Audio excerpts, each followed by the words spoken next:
Bom dia, boa tarde ou talvez até boa noite, né? Aqui o que eu posso te dizer é bom dia. É umas 5h30 agora, 5h35, o sol tá começando a sair.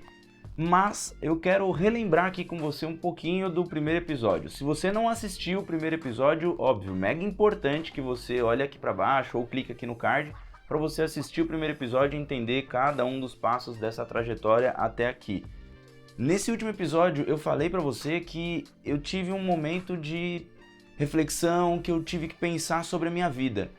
E na nossa vida a gente tem muitas opções para tomar, né? Cada dia a gente tem que tomar uma decisão, uma opção do que a gente vai fazer da nossa vida, até porque a gente só tem uma. E nesse momento que eu estava ali no escritório, eu não sabia muito bem se eu deveria desistir ou não, e eu decidi desistir da carreira do assessor de investimentos. Eu vou te falar aqui durante esse episódio o que aconteceu, por que eu desisti, o que me motivou a tomar essa decisão. Mas antes disso, vamos fazer o seguinte, vamos tomar um café, vamos relaxar, vamos com calma, tranquilo, e durante o episódio eu vou te explicando aí o que aconteceu.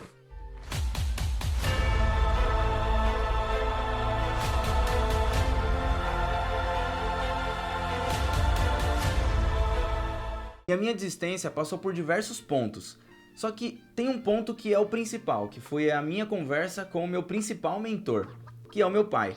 Que inclusive eu quero falar um pouquinho com você sobre isso, sobre essa mentoria, sobre ter um mentor. Lá no começo, quando eu era muito novo, eu achava que era eu por eu mesmo, que eu conseguia, que era simplesmente fazer que ia dar tudo certo, só dependia de mim. Só que eu comecei a perceber que, óbvio, tinha outras pessoas muito mais experientes, não só de trabalho, mas de vida, e que eu poderia conversar. E eu comecei a ter algumas conversas com meu pai ao longo da vida, e nesse momento, como todos os outros momentos muito importantes, eu decidi conversar com ele. Bati um papo e ele me incentivou muito a fazer essa mudança. Como eu disse, foi uma mudança drástica na minha vida. Mas tudo que ele faz, tudo que ele falava, eu sempre refletia, pensava. Algumas coisas eu discordava, outras coisas eu concordava. Mas foi muito importante ter esse papel, ter essa pessoa, esse mentor.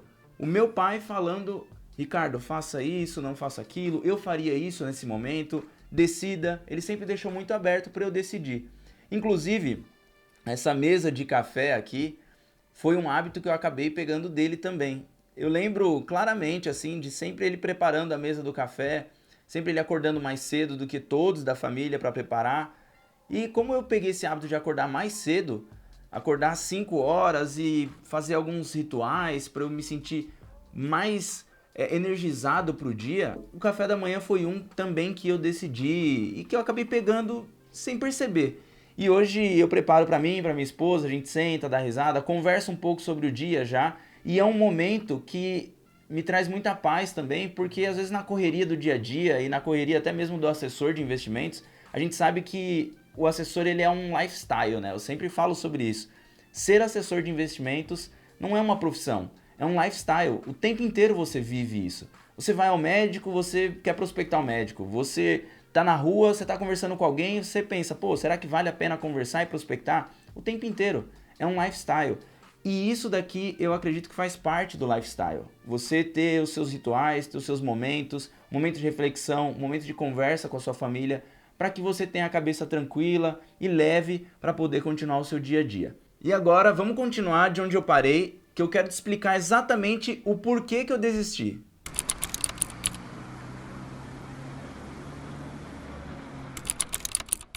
E foi por isso que eu desisti da carreira de assessor de investimentos. Eu decidi me tornar gerente de relacionamento de um grande banco espanhol. Você deve saber qual que é, né? Tanto que na época que eu fui contratado aqui, o meu pai brincou, pô filho, você está sendo contratado aqui no mesmo dia que estão contratando uma estrela lá fora, que era o Neymar no Barcelona. Mas isso é só uma curiosidade e nada demais. Nessa época, o que mais me doía e o que mais me chamava atenção para me tornar um gerente de banco era que eu tinha uma insegurança muito grande como assessor de investimentos, que muitas pessoas que eu converso hoje sentem essa mesma coisa, esse mesmo sentimento. E essa insegurança, medo, eu não sabia se eu ia conseguir realmente desempenhar essa função porque eu não tinha contatos alta renda, isso me assustava muito, apesar de no cold call eu tinha conseguido abrir alguns clientes e clientes importantes, Mas mesmo assim eu não tinha base, eu não sabia exatamente como fazer aquilo. E eu falei, eu acho que se eu for para o banco, eu vou ter um salário melhor, uma estabilidade, uma segurança. E eu vim e realmente eu senti tudo isso. E eu vi um alto salário perto dos meus amigos, eu falava, é isso que eu preciso. É só crescer que estou no lugar certo, sabe? Um sentimento muito bom nos primeiros meses ali. Depois de um tempo eu comecei a ver que esse não era o meu chamado, sabe? Eu comecei a sentir uma vontade de largar tudo, de que não era isso, de que por mais que tivesse um salário alto em comparação à idade que eu tinha, eu vi que ainda não tinha um sentimento, sabe? Eu não sentia um negócio no coração que falava, é isso, Ricardo. Eu falei, eu acho que é o momento de dar uns passos para trás, que na verdade foram uns passos para frente. Eu voltei a conversar com o Thiago Nigro e a gente começou a bater papo, conversar, e ele falou, pô Rick, por que você não volta, cara? E a gente tinha uma sinergia boa, conversando sobre tudo que a gente queria, onde a gente queria chegar, e ele falou, Rick, cara, volta, a gente está abrindo uma empresa e você entra junto abrindo essa empresa, que foi a MNigro. Em 2015, então, eu percebi que realmente voltar a ser agente autônomo, ser um assessor de investimentos, realmente era o que eu queria, era o que eu precisava para me sentir bem. Então, de 2015 em diante, a gente criou a MNigro, começou a trabalhar freneticamente, com muita vontade, e aí sim eu vi brilhar o meu olho de liberdade, mesmo que eu saí de R$8.000 para nada, absolutamente nada de salário. E todos esses desafios me forjaram a ser o que eu sou hoje, mais uma vez. Isso que ainda falta muito desafio que eu passei aqui para frente. Mas esses desafios que eu passei aqui na Fradique Coutinho, depois na outra unidade da Paulista da MN, me fizeram ser um assessor, ser um empresário, ser um empreendedor muito melhor do que o que eu imaginava que eu poderia ser. Eu nunca imaginei que eu sairia lá da Brasilândia para me tornar o que eu me tornei. Então eu me sinto muito grato por tudo que eu passei. Todas as pessoas que até disseram me abandonar, não quero continuar. Todas essas pessoas formaram o que eu sou hoje, o meu caráter, os meus valores, os meus ideais, os meus objetivos. Cada uma dessas pessoas, eu costumava brincar sempre na MN que a MN ela não era um CNPJ, ela era uma junção de CPFs. Cada uma das pessoas que passou por ali me fez uma pessoa melhor. Então o que eu tenho para dizer para você é que você precisa aceitar o seu desafio. Se você não aceita o seu desafio e aceita o sonho de uma outra pessoa, seja do seu pai, seja da sua mãe, da sua namorada, seu namorado, qualquer outra pessoa, eu tô te falando isso porque o meu próprio pai disse para mim, não faz sentido você ser agente autônomo nesse momento. E depois meu próprio pai também falou, você fez a escolha certa e eu quero te apoiar nessa escolha. Então, aceita o seu chamado, aceita o seu desafio. Muitas vezes você tem que abrir mão sim do financeiro para alcançar o seu sonho, porque fazendo o que você sonha e o que você quer de verdade, você vai alcançar de fato a parte financeira. Esquece um pouco essa parte de eu quero ganhar dinheiro a curto prazo. Ser assessor de investimentos é no longo prazo. Aceita o seu desafio. Empreender nunca foi uma tarefa fácil, principalmente quando se é novo, tem 22, 23 anos, como eu tinha lá na época. Então eu decidi ir para o banco com segurança, CLT. Agora, qual que foi a decisão certa, qual que foi a decisão errada? Não sei, não dá para responder isso. Porque hoje eu sei que o que eu passei dentro do banco me deu maturidade para ser o que eu sou hoje. Na época, inclusive, quando eu saí do agente autônomo, virei bancário, do bancário agente autônomo, quem me conhecia antes e depois falava para mim, pô Rick, você mudou, cara, você tá um cara mais maduro, a forma que você fala, a forma que você gesticula, como você se impõe.